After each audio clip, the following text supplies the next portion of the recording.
இன்று நாம் சிறகு அவரை பற்றி தெரிந்து கொள்ளலாம். இதை ஆடிப்பட்டத்தில்தான் நட வேண்டும்.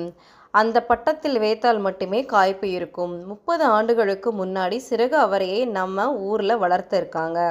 இதில் புளிக்குழம்பு வைக்கலாம், சாம்பாரில் போடலாம், அவரைக்காய் போல பொரியல் செய்து சாப்பிடலாம், புளிக்காய்ச்சல் ஊறுகாய் ஊறல் போட்டு சாப்பிடலாம்.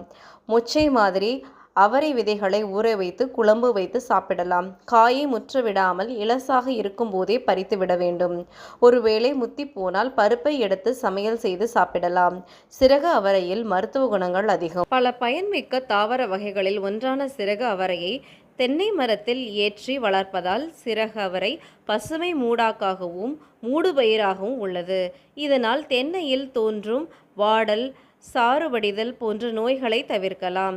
உரமாகவும் கால்நடைக்கு தீவனமாகவும் பயன்படுத்தலாம். புரோட்டீன் பற்றாக்குறையுள்ள ஏழை எளிய மக்களுக்கு